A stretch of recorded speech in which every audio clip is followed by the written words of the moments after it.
was wrong. That just blew the whole thing. All right, ladies and gentlemen, the gig is over. We'll see you next time. It's so good to be back in the music room. And how about Eric, ladies and gentlemen? Come on.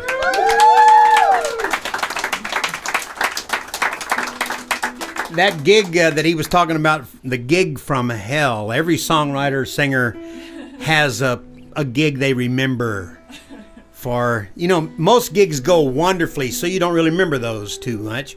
But then you have, it's like those family vacations where everything goes haywire and the motor goes out in the car while you're in Colorado and you're really from like Texas. And so you're broke down and you're not quite at the state park. You're sort of on the side of the road at a roadside park, and you end up pitching the tent there and staying there for 3 days, part of your vacation. And that's what you remember. And so this was kind of like that. We were at Johnson City, and there's a place called the Acoustic Cafe. And it was, well, it was god-awful, is what it was. And that's hard to say because God is good. And so, but I was about halfway through my first set, and in fact, it was the only set I did because I left. I was about halfway through my first set, and the owner of the club comes up to me and goes, I think I'm going to play some bass with you. He didn't ask me, see. He said, I think I'm going to play some bass with you. I said, well, I'm doing my own stuff. He says, yeah, I know. That's okay. Wow. I go, well, I don't really want you to play bass. He says, yeah, but I own the club. He really said that, yeah. And he proceeded to get his bass out and play. So I played like 3 more songs. And then I said, I'm going to take a little break, and I'll be right back. In your dreams. And I left, and that was it. So I'm going to do 3 songs right off the bat that I know that Harold loved. Okay, and they lost the great patriarch of the family here, and I didn't get to participate in the celebration, and I was way on the East Coast, and when that was happening, and I'm sorry that I didn't get to, but I'm here, and I know Harold's here, and his saxophone's right back here. And Harold liked me because I could play in flats, and he played saxophone. And when you're a saxophone player and you play with guitar players, they want to do everything in E and A and B. And sax players like E flat, B flat, A flat. So whenever I said I was going to do Summertime, he goes, I'd like to play on that. I go, well, we'll do it in B flat and minor. He went, oh, wow. And he was so great. So I'm going to do these 3 songs for Harold.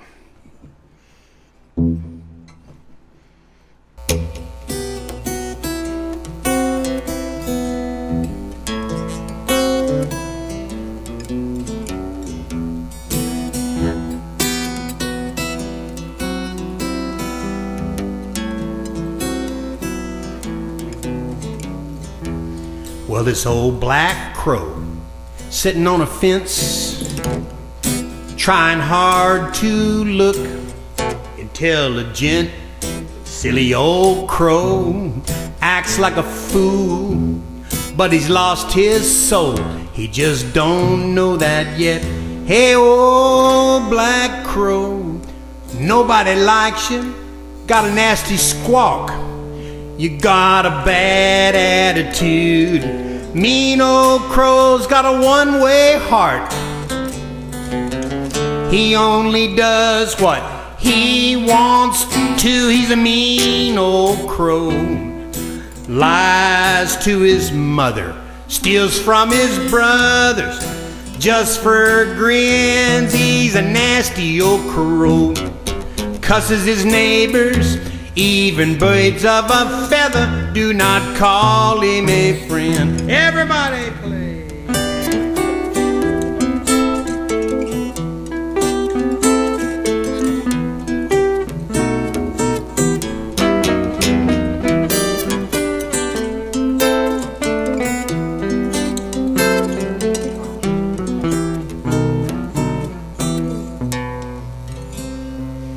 So he went and got himself some bright red spots. He put them on his wings. Now he's looking pretty sharp on the outside, but on the inside, man, he still stinks. He's an old black crow. Don't want to hear about Jesus. No, he's way too cool for a cat like that. Woo.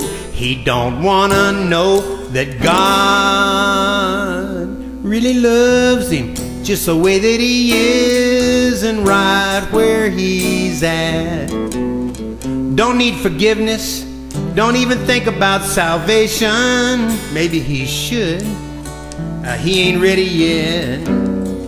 See, he's flying high. Still is something above him. Someday, he may have to deal with that.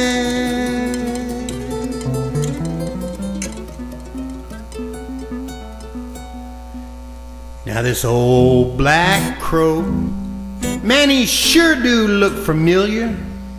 You know, he reminds me of someone I used to know.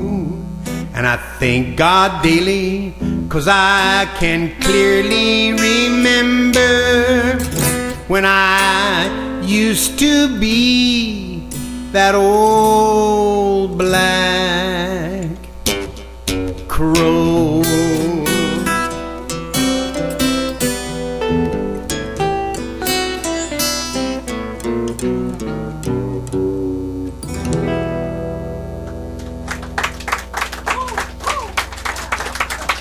Beautiful.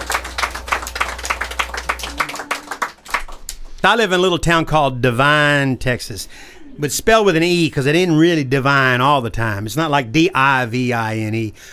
There's some hanky-panky going on, so it can't be that. But it is D-E-V-I-N-E, and it's pretty close, And for the most part, it's a good little town, especially when I'm in Waxahachie. And I like living there. Moved there in '62 with my mom and dad and my brother, and still live there. So, but as a kid growing up in South Texas, up until I had a brother, was 6 years old, I was the only child, and I was a cowboy. Now I don't look like a cowboy right now, but inside, where things really matter, I am a cowboy. I've always been a cowboy. I've always been the hero of my Western world. When I was a kid, I had these little red cowboy boots. I still have them, actually. I had some chaps and a big old belt buckle. And then a couple of Roy Roger Fanner 50 pistols. I had one on each hip. Those were impressive guns. The barrel was like that long on each of them. And on a kid with two guns with a barrel that long, whoo! Let me tell you, that is really impressive. Unless your legs are only like that long, which was the case with me. And so the barrels kind of just hung on the ground in the back, and it looked like I was plowing, like everywhere I went. But then I figured out a really cool thing. Like, I figured out if I just grabbed the holsters and just jerked them all the way up under my arms right here, like that they didn't drag the ground. But that looks really stupid as a gunfighter, like to have your guns under your arms. But it did serve me well, because what had to happen was I had to become like an expert shot. I had to become the best shot, because I realized that if I wasn't like the best shot, like I would be walking around out in the yard, and the bad guy would jump out from behind a tree, and I'd have to draw down on him. Well, the first thing I had to do was pull my pants down to get my guns out. And so if I wasn't a good shot and he shot me, then I would die in my front yard with my pants down, which, does not bode well on a gunfighter resume. And so up until I had a brother, I didn't have anyone to play with, and so I had to be so up to the neck I was a cowboy, but I also had this great war bonnet, Indian war bonnet that I wore, and so I played cowboys and Indians. It wasn't politically incorrect to play cowboys and Indians at that time. And so I would ride around in the yard. I'd wear the cowboy up to here and then a head bonnet, and I'd ride around in the yard on my tricycle, and I would fight with myself all day. And then I'd come in the evening, and my mother would always ask me, well, Butch, how did it go out there on the range today? Who won? And I'd do something like the Indians won, Mom. And then I'd fall out of the chair. And then I'd get up and eat a hamburger. So this song is about that, and I know Harold liked this song.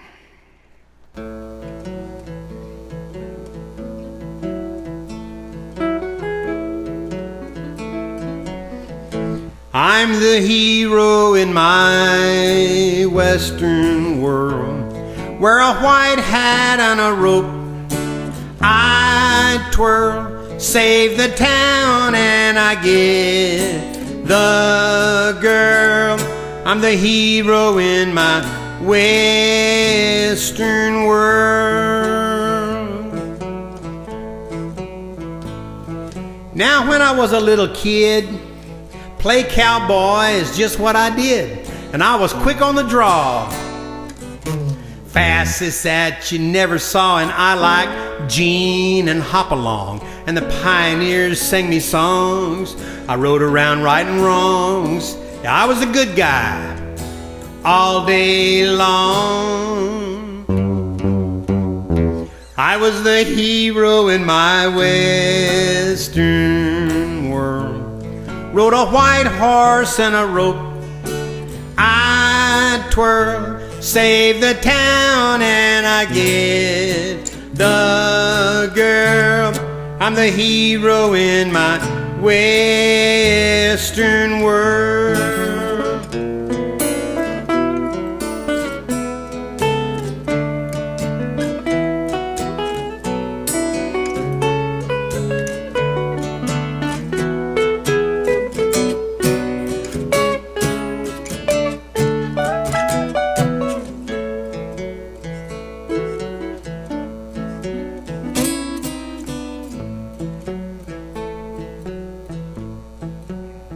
Yeah, but in reality, I'm just a man, no rope, no spurs, no open land. This is what I've come to know. Up is just the way you grow, and I'm still a cowboy deep inside. Long to saddle up and ride into some spaces open wide, with just this old guitar by my side. Be the hero in my western world, ride a white horse and a rope I twirl, save the town and I get the girl. I'm the hero in my western world. I'm the hero in my western world. I'm the hero in my western world. I'm the hero in my western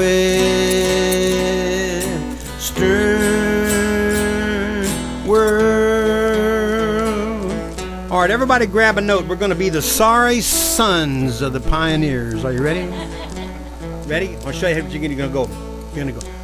Ooh, doo, doo, doo, doo. You got it. Just keep that going. Ooh, beautiful. Don't stop. Yeah. Even though it was like a really long time ago, I still do remember it. Just like it was yesterday. See, it would be late in the evening, and I would be a long way from the house. But you know, I never did get so far away from the house that I could not hear my mama.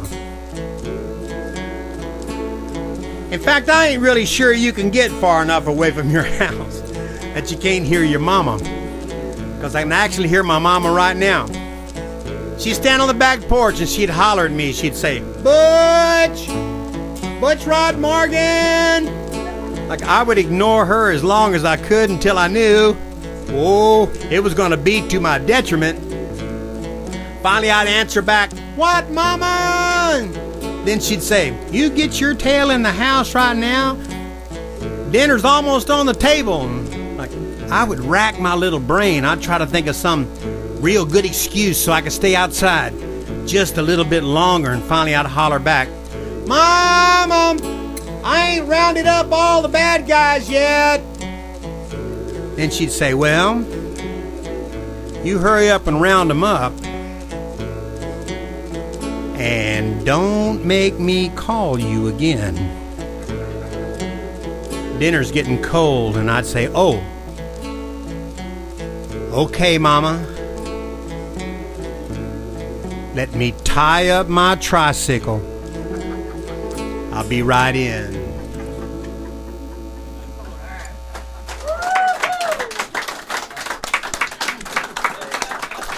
That was beautiful. You sorry sons of you pioneers, or that was really good, really good. I'm fortunate in the fact that I had a really good relationship with my dad and my whole life. There was a little while there where things were a little bit rocky, but that was my fault. It wasn't his fault. I decided I was going to go out and find myself, and I didn't like the fact that when I told him that, he said, well, son, you're standing right here. And I said, oh, you don't understand me. But I knew he really did. And he lived to be 97 years old. He was absolutely my best friend. And his photo is on my new CD called Dry out there. And a really wonderful man. And so we've both lost our fathers here in the last 2 years. And it's hard to, I lost my mother and I miss my mother. And I loved my mother and my brother as well. But for some reason I had a special thing with my dad. And I wanted to write a song about that. And so I want to do this song. This is a new song, and I want to do it for Harold and for y'all and for anybody else that may be missing someone in particular this evening.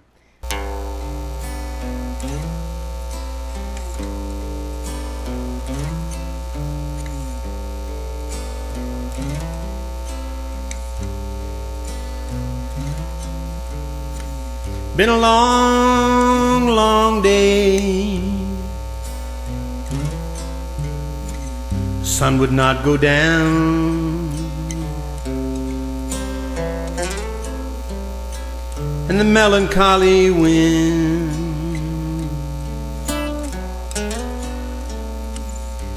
was blowing round.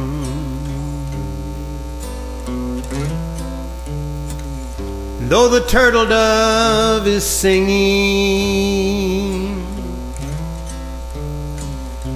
such a lonely coo, a long, long day missing you.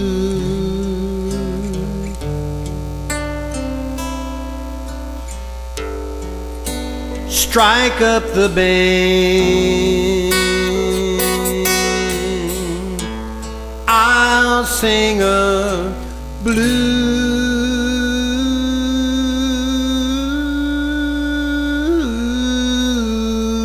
missing you.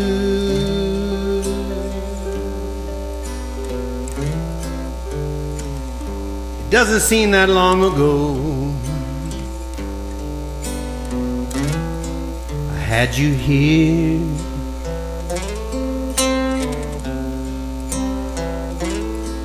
and the sound of your voice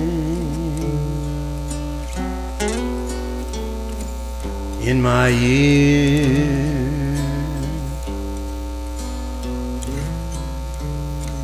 But it came your time to go. We were eye to eye. Oh, we loved each other so. That is why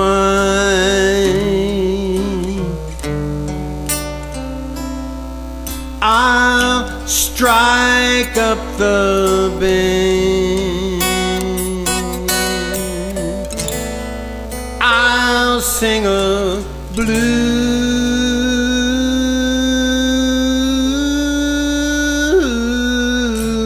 missing you.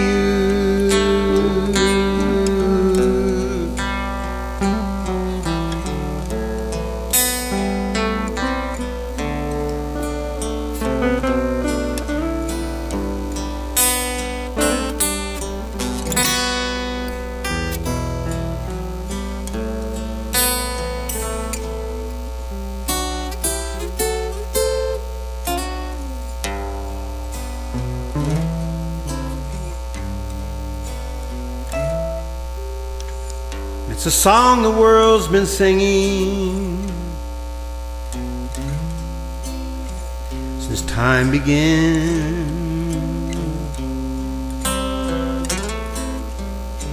And the melody is carried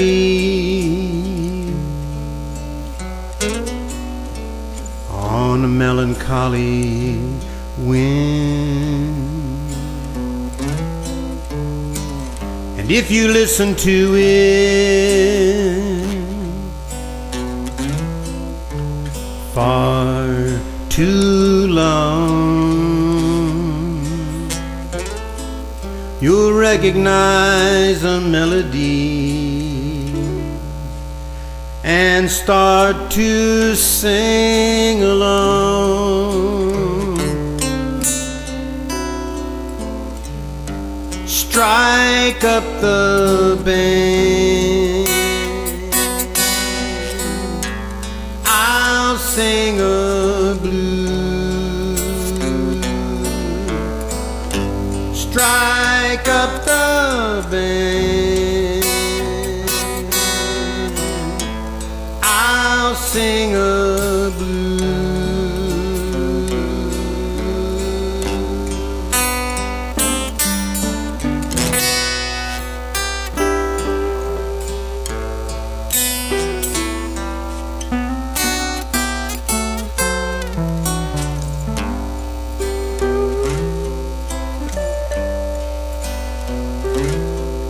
Been a long, long day.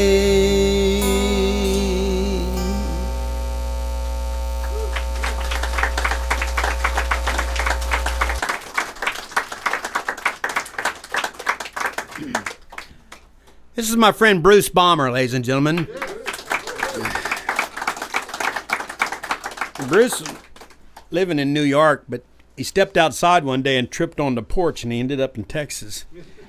Just kept rolling downhill, and we're glad he's here. And I met Bruce, as I have so many of my friends, at the Kerrville Folk Festival.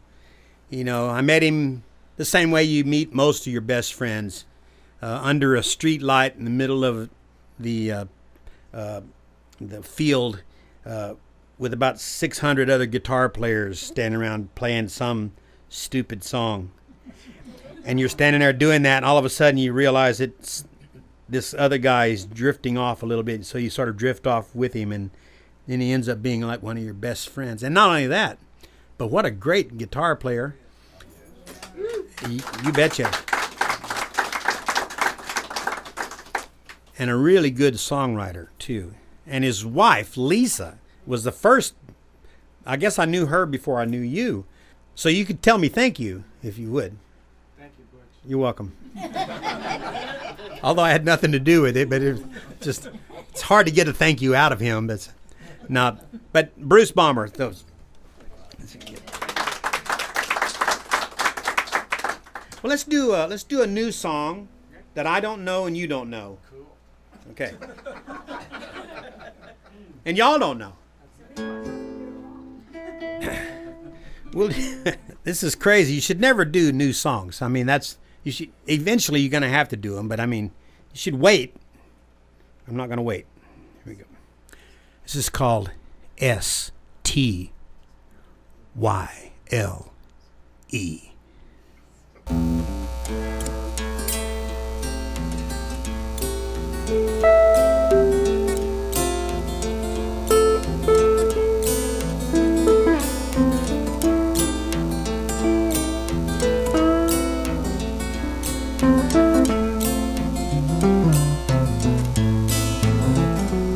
If you're uneat ease in common places, get strange look from strangers' faces, you're in the squeeze of style. Well, it's trendy, blendy, non-offendy, safety, smafety, let's get tasty. We'll all smile and call it wild. Don't take no chance. Do the latest little dances, following the footsteps a while.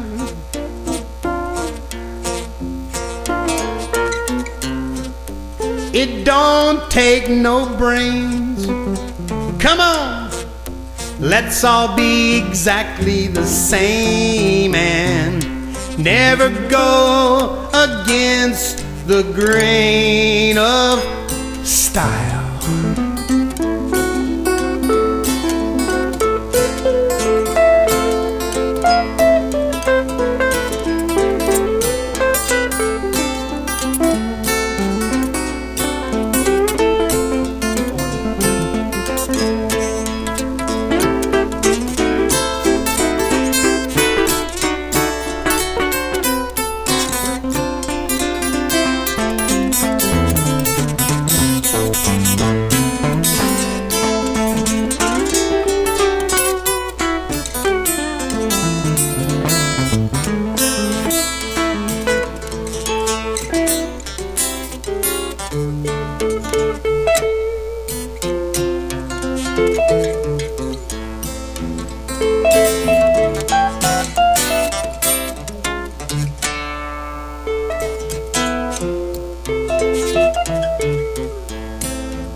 Well, one of these days just might choke from all the style crammed down your throat. I look like you, you look like me, peas in a pod, fish in the sea, all trendy, blendy, non-offendy, safety, smafety, let's get tasty. We'll all smile and call it wild. Oh, if you're unease in the common places, you get strange look from the strangest faces. You're in the squeeze of style. Don't take no chance. Do the latest, the greatest little dances. Follow in the footsteps a while.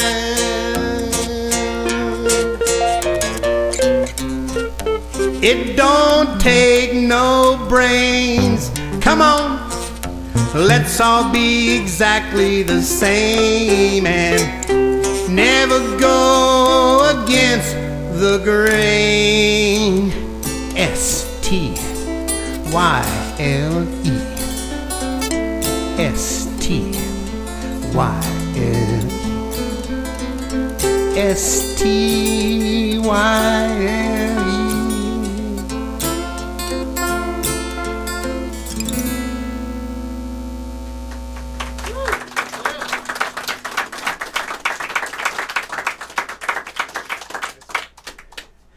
Okay, so I know I got a bunch of new songs to do, but I'm gonna save them for the next set. And the very first song of the next set, we're gonna get all three guitar players up here. We're gonna do an old song by Santos and Johnny called Sleepwalk. And we don't have a clue how that's gonna go, but we do old songs by Santos and Johnny, mainly because there are no new songs by Santos and Johnny. So, but I'm gonna do a couple of the big hits. We'll do let's do the Shoes.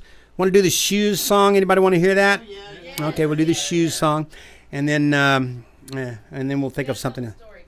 Which one? I have to tell the story. Okay. Okay. Well, I suffer with a disorder. It's they call it obsessive compulsive disorder. I don't like that.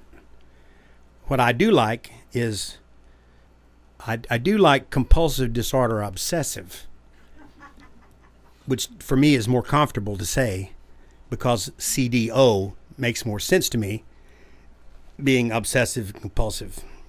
And so, but I've always had this disorder. Even back in grade school and stuff, it was one of those things where I had to. I couldn't stand for the teacher to write on the blackboard. She'd start writing and it would kind of go uphill, and I'd stop her. I'd go, Miss Sherbert, you're going crooked. Like I can't read that. Like, could you straighten that out, please? And then she'd send me to the office because I was creating a ruckus. And I made straight F's in school, but my desk looked fantastic. Like, everything was at right angles. Even the people sitting around me, their desks looked good too because I made sure of it. I mean, I'd look over there and his pencil was kind of this way. I'd reach over and I'd straighten it up with the edge of the desk so it was okay. But they didn't have any diagnosis for that back then. So everybody just thought I was weird. And I was, but, but I didn't hurt anyone. It didn't bother anybody. And I grew up with it, and it became one of those things that I just learned to have. And so one of the ways it manifests itself is I count things. I'll start counting, and I can't quit counting. So, and if I do quit counting, I feel really bad about that. And so, and it's really bad. Like if you're driving in the rain and just 1, 2, 3, 4, 5, 6, if you got 3,000 miles to go, this, and you go, stop it. So you turn only way I can stop was turn my windshield wipers off. Turn back on. 1, 2, 3. And then I'd start over. And then for the longest time, like I had to round off the gas, like that was really tricky. Like it couldn't be 3303. It had to be like, 3305 would be okay, but not really. So I had to go just a little bit more, maybe 20 would be all right. No, not really. And so I'd keep going till it ran out on the ground, and it ran out on the ground at 56. So I had to start the van and run it for a little while. And I know y'all think I'm making this up. I'm not. But I was fortunate in the fact that for the most part, it didn't ever manifest itself in the dangerous ways, which is where I couldn't leave the sink because I had to wash my hands another time, or that kind of thing. It wasn't like that. It was more like, it's 7,316 steps from my front door to the high school. That kind of thing. And which is not dangerous for anyone. And so, but I got married, and my wife, Barbara, the lovely woman who has only one major flaw, and he's standing in here tonight. And so, she's real sweet, and Barbara is she's an artist as well, and she likes things a little disorganized. Like that's more her style. She keeps things nice and neat, but she's not quite in her own personal stuff. Like I bought her a school bus for her birthday because she wanted a school bus to keep her art stuff in. So I bought her this big old school bus. And now her school bus is like, it looks like a cyclone went through there and just tore it up. But she knows where everything is in there. Like she can walk in and just find stuff. My office in my house, the office is the only room where the world is as it should be. Everything is at right angles. Nice piles of stuff. I don't know what's in there. I couldn't find anything in there if I had to, but boy, does it look good. It looks great. And so I was in there doing my own thing one day, and Barbara comes in for a little visit, and she hangs out for a while, and she leaves. And when she did, she left her shoes in the floor. Well, shoes just don't go on the floor. I mean, you just don't. They go in the closet with the toes facing the wall. I mean, that's, so that was bad enough, and had they been setting side by side, that would have been a little easier, but they weren't. One was kind of here, and the other one was sort of like over there, and just laying on the floor, kind of like that, and I'm at my desk, and so they're right there, and the phone rings. And it's the Philadelphia Folk Society. Is this Butch Morgan? Oh, yeah. We'd like to invite you to come up and play our folk festival. I don't remember when it was, but at some point. And I go, well, I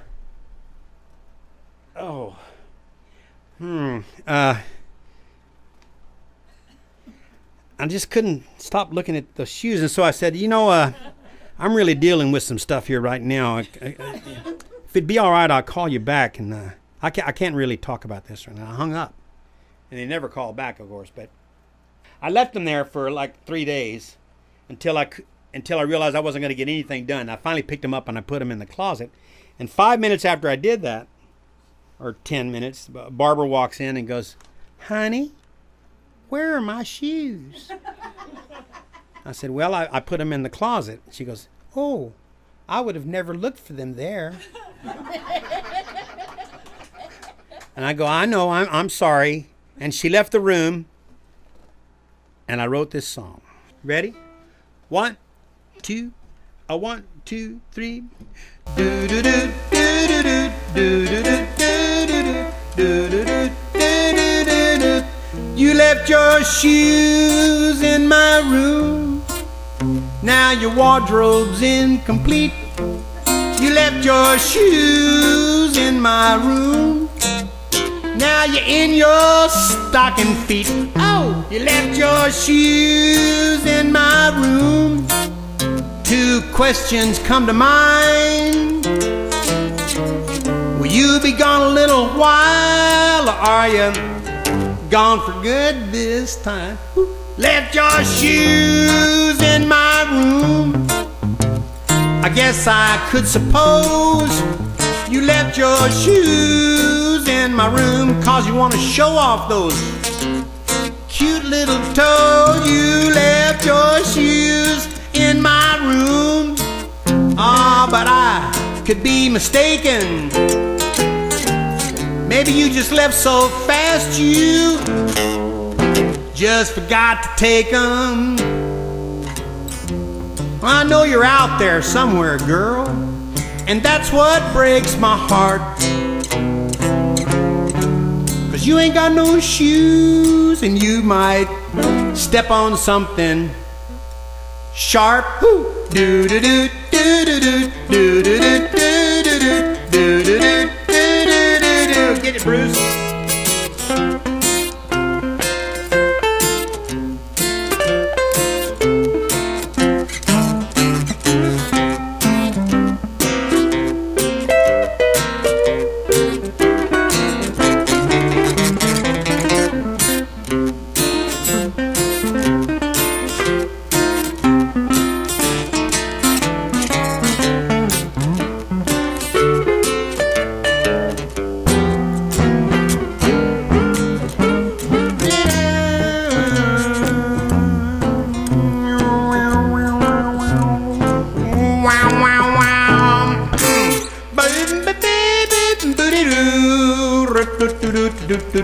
The wank wank.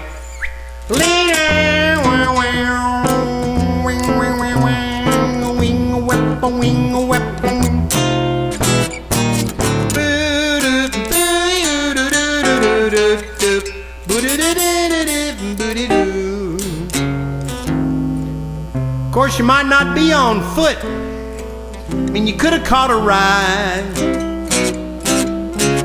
You can't ride forever, girl. Someday, you got to step outside when you do, and your foot hits the ground. You're gonna realize you're gonna go, whoa, my foot sure does feel funny out here on the asphalt. My foot feels a little bit naked. I go, naked? Really? That proves you're from Mississippi. It's barefoot, honey. 'Cause you left your shoes in my room. Did you mean to share them? You left your shoes in my room. Now if those shoes still fit you, come home and wear them. You left your shoes in my room. And if the truth be told, the leather's fine, they both still shine, but they've lost a little soul. You left your shoes. That's your part. You ready? It's all about you right now. You left your shoes. You got it? Let's see if you got it. Here we go. Yeah, you remember those shoes, right, girl? Those cute little black patent leather things with the bows on top. Yeah, you woke me up early one morning. You said, honey, I do love you so very, very much. Yeah, you told me you loved me so much that you were taking me to Sears and you were going to buy me a new toolbox. Oh, I got all excited about that because Lord knows I could sure use another toolbox. Come on now. So we jumped in the car and we drove as fast as we could to Sears. I locked the door. I grabbed your hand. We ran inside. Yeah, we ran inside and somehow we ended up in the ladies' shoe department. I'm still scratching my head about that. I ain't really sure how that happened. All I know is that you're standing there batting those little brown eyes. You're going, honey, I think I gotta have these.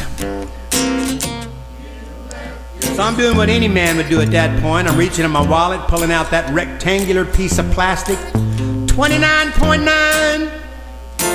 Yeah, 29.9. I'm still paying on those shoes. You're nowhere to be found. Why don't you come on, baby, and slip back into those shoes? Let's pretend like none of this ever happened. Do do do do do do do do do do do. Shoes.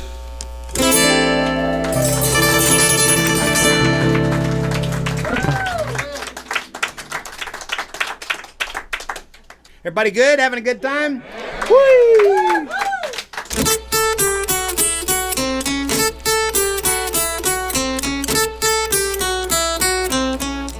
All right. So you recognize that little lick because the Georgia Satellites made this a hit for me.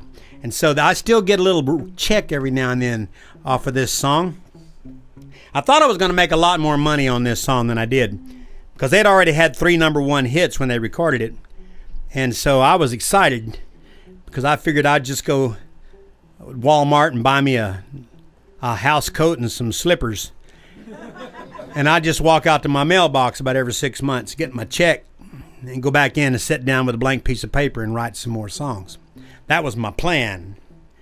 Unfortunately, their tour behind this song, which was the title song off of their album called Gone, Gone, Gone, started in Australia, and they all succumbed to heroin addiction, and the band broke up, and they went into rehab. And so instead of making like $185,000, I made like $18.50. And so I had to take the slippers back, but I kept the bathrobe. And but no, actually they did it did a little bit better than that. And the good news is that they're all cleaned up and they're playing again, the Georgia Satellites, and they've re-recorded the song with the Muscle Shoals horns, and so I'm excited about it. It's going to be out here for too long. I just hope they stay away from the heroin. That's my big. I mean, for their own sake, not just, you know. I mean, I want them to be clean and sober when they hand me my check.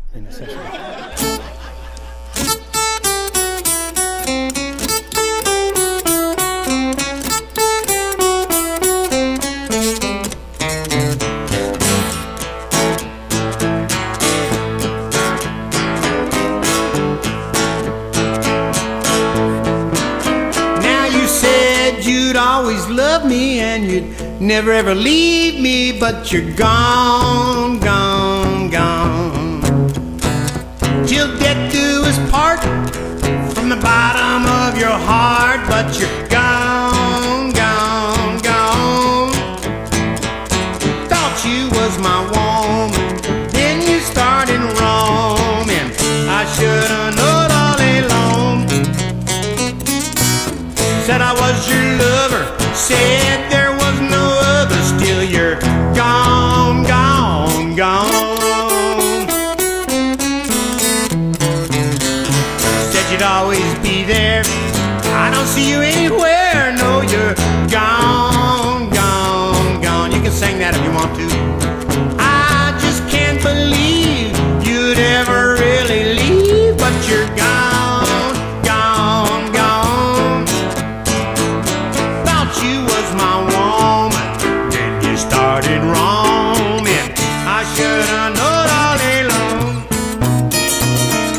Said I was your lover, said there was no other, still you're gone, gone, gone. Ah, get gone, get gone.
Okay.